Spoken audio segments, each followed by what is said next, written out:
Jusqu'où nous sommes capables d'avaler les pilules. Vous savez, chez nous, on a un oiseau là, hein, qui avale souvent des gros fruits là. Il a un long cou. Et il y a un proverbe qui dit que il avale, il réussit à avaler parce qu'il a essayé avec sa gorge. Le gouvernement veut savoir jusqu'où on est capable d'avaler leur couleur. Donc ils vont plus loin. Ils se sont arrêtés à 20 000. Peut-être que la prochaine fois, ils iront à 50 000, hein, le test Covid. Non, il y a 50 000. Non, 50 000 pour les VIP. 20 000 pour le commun des mortels. Pourquoi ils ne sont même pas montés à 100 000? Ils vont peut-être aussi ajouter 150 jusqu'où on est capable d'avaler. Quelle est la grosseur finalement, hein, du fruit qui fera en sorte qu'on ne puisse plus l'avaler. Le gouvernement veut faire ce test. Purement et simple.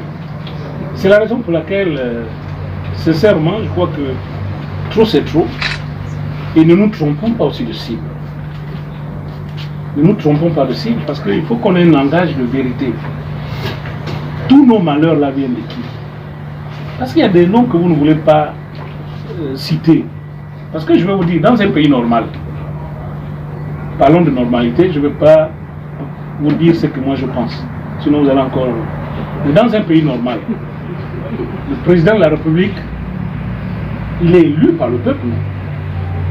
Et ensuite, le président de la République, c'est lui qui nomme le Premier ministre. Le Premier ministre présente au président de la République les ministres. Donc c'est le président qui nomme tout le monde. S'il y a un problème, pourquoi s'attaquer aux gens que le président nomme? Parce que nous, la personne que nous on nomme, c'est le président de la République. Vrai ou faux? Au cours d'une élection. C'est lui qu'on nomme, nous le peuple. On ne nomme pas un Premier ministre. Le Premier ministre a des comptes à rendre au président de la République. Le ministre, il a des comptes à rendre au Premier ministre et au président de la République. Un directeur général ou un secrétaire général, il a des comptes à rendre à son ministre, au Premier ministre et au président de la République qui le nomme.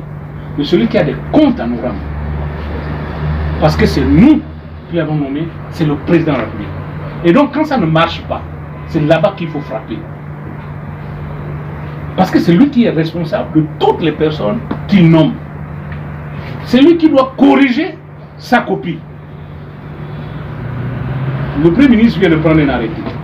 C'est le plus faible texte en matière de législation. Le plus faible texte pour une question aussi importante, au lieu de prendre un décret, au lieu de prendre une loi, c'est un arrêté du Premier ministre. Ça traduit la légèreté, hein, avec laquelle le gouvernement traite cette question. Donc c'est à nous maintenant de prendre nos responsabilités. Je dis bien c'est à nous. C'est un bras de fer que les gens qu'on a placés là pour gérer notre épicerie, parce que moi c'est comme ça que je vois les choses. Le Gabon c'est comme une épicerie. Nous tous nous ne pouvons pas gérer le Gabon. Donc on désigne les responsables ou le responsable, le président de la République, pour aller gérer. Mais le président de la République, il rend compte à qui? C'est au peuple. C'est nous qui l'avons mis là. Je dis bien dans le cadre d'une situation normale. Hein. Il ne faut pas l'interpréter autrement. Donc, c'est nous qui l'avons mis là. Pour gérer notre épicerie. Et si on se rend compte que l'épicerie est mal gérée, voilà les gens qui gèrent maintenant l'épicerie, qui veulent nous mater. Nous qui les avons placés. Donc, les autres aspects techniques, le détournement autre, je crois que Georges Paguet et les autres en ont parlé. Je ne vais plus revenir là-dessus, sur l'escroquerie du gouvernement par rapport à cette pandémie. Les gens doivent être libres d'accepter de se faire vacciner ou pas. Surtout que pour nous, c'est un vaccin expérimental.